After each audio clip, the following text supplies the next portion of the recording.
अस्सलामु अलैकुम वरहमतुल्लाहि वबरकातुह। मोहतरम नाज़रीन, बंदा आप लोगों के सामने बहुत दिन बाद हाजिर हुआ है। मैं आप लोगों को ये बता दूं कि मैं इससे पहले भी एक वीडियो बना चुका हूं, जिसमें मैंने सिर्फ इतना ही बताया कि हिंदू धर्म के हिसाब से अल्लाह, खुदा और भगवान किसे कहते हैं, और हमारे धर्म के हिसाब से यानी इस्लाम धर्म के हिसाब से भगवान, अल्लाह, खुदा किसे कहते हैं। तो माशाल्लाह बहुत सारे लोगों ने मेरी तारीफ की है, मुझे सपोर्ट भी की है, लेकिन कुछ हजरत जो है इसकी खिलाफ भी की है। यानी उन्होंने डायरेक्टली बोल दिया कि खुदा दुनिया में है ही नहीं, अल्लाह जो है ये दुनिया में है ही नहीं, ये दुनिया जो है खुद ब खुद चल रहा है, दुनिया का निज़ाम ये खुद ब खुद चल रहा है, ये सूरज, ये चाँद, ये सब अपने आप ही चल रहा है, इसको कोई चलाने वाला नहीं है। ये दुनिया जो है, इस दुनिया को कोई चलाने वाला नहीं है, इसको कोई चलाने वाला नहीं है। ये दुनिया जो है, इस दुनिया को कोई चलाने वाला नहीं है। तो मैं आप लोगों को बताता चलूं, अब दुनियावी हिसाब से ही एक मिसाल ले लीजिए। जैसा कि अगर कोई शख्स कहे कि हम जिस देश में रहते हैं इसका कोई सरकार नहीं, देश में सरकार नहीं, मैं सरकार को मानता नहीं, यानी इस देश को चलाने के लिए एक सरकार ज़रूर होना चाहिए, सरकार के बिना यह देश नहीं चल सकती। क्योंकि अगर सरकार नहीं होगी तो हर कोई अपने तरीक़े से चलना शुरू कर देंगे। नतीजतन यह होगा कि दुनिया में दंगा फसाद, मारपीट ज़्यादा होने लगेंगी, दुनियावी निज़ाम जो है वो दिरहम बरहम हो जाएंगे। मैं बात को और भी क्लियर करना चाहता हूँ, उसके लिए आप लोगों को एक वाक़या से तारीफ़ कर दूँ। मैं आपके सामने एक मिसाल लाता हूँ, एक एग्ज़ाम्पल लाता हूँ, आप पहले उसे सुनिए, बाद में आपको समझ में आ जाएगा। हज़रत इमाम अबू हनीफ़ा अलैहि रहमा के ज़माने में एक राहिब, एक पंडित बादशाह के दरबार में हाजिर हुआ। वो बादशाह कौन था? वो बादशाह मेहदी था। तो मेहदी अलैहि रहमा के दरबार में हाजिर हुआ और कहने लगा कि तुम जो कहते हो कि दुनिया को चलाने वाला एक खुदा है, एक अल्लाह है, एक ईश्वर है, मैं इस बात को मानता नहीं। ये दुनिया जो है खुद ब खुद चल रहा है, कोई मर रहा है, कोई पैदा हो रहा है, ये खुद ब खुद चल रहा है, इसको चलाने वाला कोई नहीं है। अगर कोई इस बात को साबित कर दे कि इस दुनिया को चलाने वाला है तो उसको मेरे सामने लाओ, मैं उससे डिबेट करना चाहता हूँ, मुनाजरा करना चाहता हूँ। तो इमाम मेहदी, तो बादशाह हैरान हो गए, बहुत परेशान हो गए, इसलिए दरबारियों को भेजा इमाम अबू हनीफ़ा अलैहि रहमा के पास कि कोई है आपसे मिलने वाला, आपसे डिबेट करने वाला, आप जल्दी से आ जाइए। तो दरबारी गए इमाम अबू हनीफ़ा अलैहि रहमा के नज़दीक और उनसे जाकर बोले कि कोई ऐसा शख्स है जो खुदा को मानता नहीं, आपसे मुनाजरा करना चाहते हैं, तो बादशाह ने आपको बुलाया है। तो इमाम आज़म अलैहि रहमा उनसे कह दिए कि आप लोग जाओ, मैं पीछे पीछे आ रहा हूँ।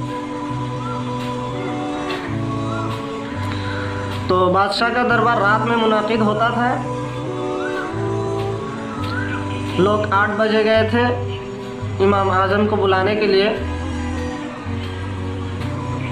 लेकिन रात के 8 बज गए, 9 बज गए, 10 बज गए, फिर भी इमाम आज़म अलैहि रहमा आए नहीं। 11 बज गए, 12 बज गए, फिर भी आया नहीं। जब रात के 1 बज गए तो वो राहिब, वो पंडित कहने लगे, मालूम होता है, ऐसा लगता है कि इमाम आज़म को ये पता चल गया है कि कोई बड़ा आलिम आ गया जिससे मेरा निपटना मुमकिन नहीं, इसलिए वो घर में छुप गए। तो जब रात के 1 बज गए तो इमाम आज़म अलैहि रहमा दरबार में हाजिर हो गए। तो बादशाह ने पूछे कि आप आने में इतनी ताख़ीर क्यों कर दी, इतनी देर क्यों लगा दी? तो इमाम आज़म अलैहि रहमा फरमाए कि आप यकीन मानिए मैं देर ना करता, लेकिन एक हादसा पेश आया, एक वाक़या पेश आया जिसकी वजह से मुझे आने में थोड़ी वक्त लग गया। मैं हैरान हूँ कि क्या था वो वाक़या, मुझे अभी तक समझ में नहीं आया वो वाक़या क्या है और क्यों है।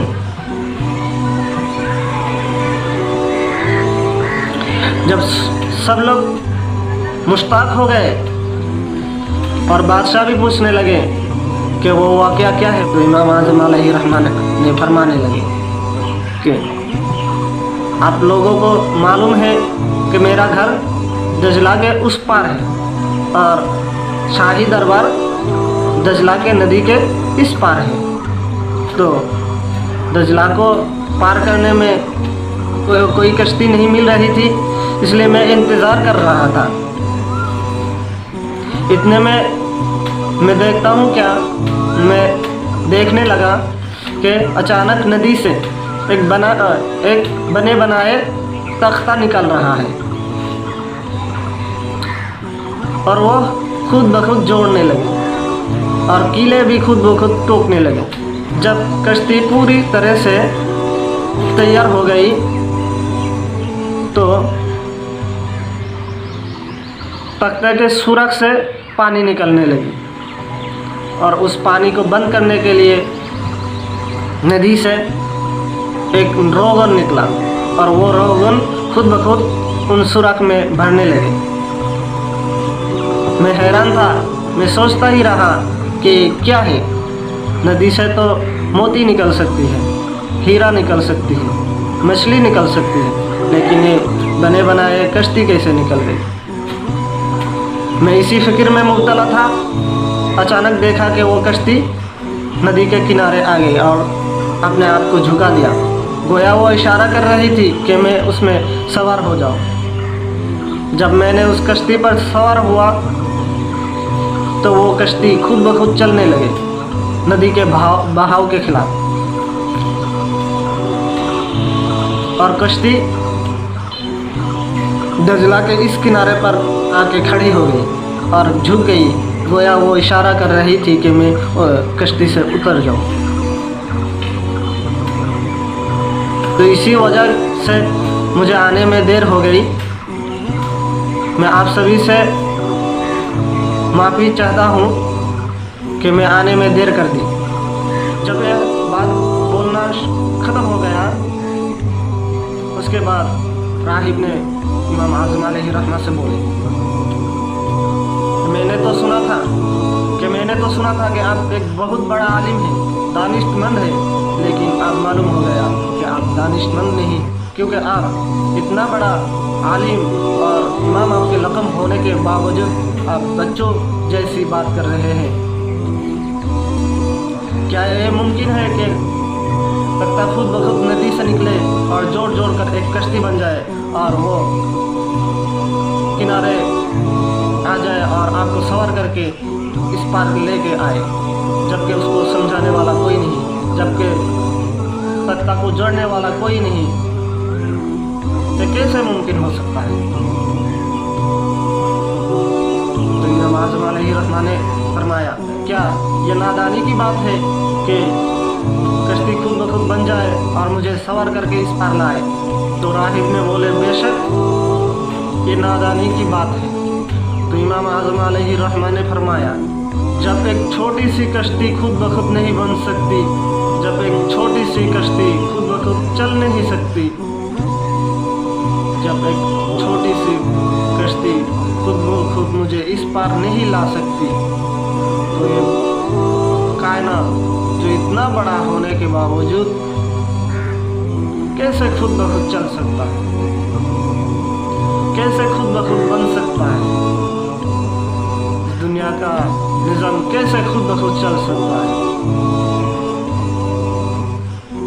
तो नादान मैं हुआ कि आप हुआ। तो उस राहिब के पास कोई जवाब नहीं था, तो उन्होंने अपने हार तस्लीम कर ली और जीत हज़रत इमाम आज़म अलैहि रहमतुल्लाह। तो इस वाक़या से हमें यही समझ में आता है कि इस दुनिया को चलाने वाला कोई ना कोई ज़रूर है।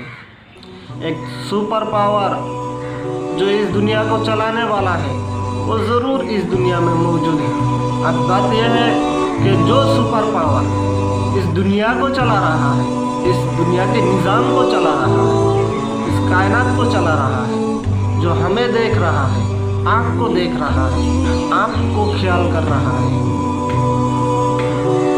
आपके देखभाल कर रहा है, हमारे दिल की देखभाल कर रहा है, वो सुपर पावर क्या है? उस सुपर पावर को हम क्या कहते हैं और उस सुपर पावर को आप क्या कहते हैं? तो मैंने अपनी पिछली वीडियो में यही बताया था कि दुनिया में एक सुपर पावर है जो अकेला है, तने तन्हा है, जिसको पैदा करने वाला कोई नहीं है और जिसके मुकाबले में कोई भी नहीं है, जो ला शरीक है, जिसका कोई शरीक नहीं है। हम उस सुपर पावर को अल्लाह, खुदा कहते हैं और आप उस सुपर पावर को भगवान, ईश्वर कहते हैं। अब ये बात अलग है कि आपके इस्तिलाह में खुदा किसको कहते हैं। अब ये बात अलग है कि हम जिसे खुदा मानते हैं, अल्लाह मानते हैं, आप उसी को भगवान मानते हैं, ईश्वर मानते हैं। तो हम मुसलमान भाई और हिंदू भाई मिलजुल कर रहना चाहिए। जब हम हिंदू, सिख, ईसाई, मुसलमान एक साथ मिलजुल के रहेंगे तभी हमारे मन में शांति मिलेगा, दिल को एक सुकून मिलेगा, दिल को एक सुकून हासिल होगा। अगर हम हिंदू, ईसाई, मुसलमान अपने आप को हिस्सों में तकसीम करने लगे, बांटने लगे, तो हमारे दिल में नफ़रत ही नफ़रत पैदा होगा, हमारे दिल में सुकून नहीं रहेगा। तो मैं आप सभी से यही दरख्वास्त करूँगा कि हिंदू, मुसलमान सब एक साथ मिल के रहें और इसी में हमारी भलाई होगी। हम ये नहीं कहते कि आप हमारे खुदा को पूजिए। अगर आपको समझ में आता है कि खुदा को पूजना चाहिए, खुदा, भगवान, ईश्वर एक ही है, तो खुदा को पूजिए। अगर आपको ऐसा नहीं लगता तो आप अपने भगवान को ही पूजिए, हमें कोई एतराज़ नहीं। लेकिन असल बात यह है कि हम सबको एक साथ मिलजुल के रहना चाहिए, क्योंकि हम सब एक ही बाप के औलाद हैं।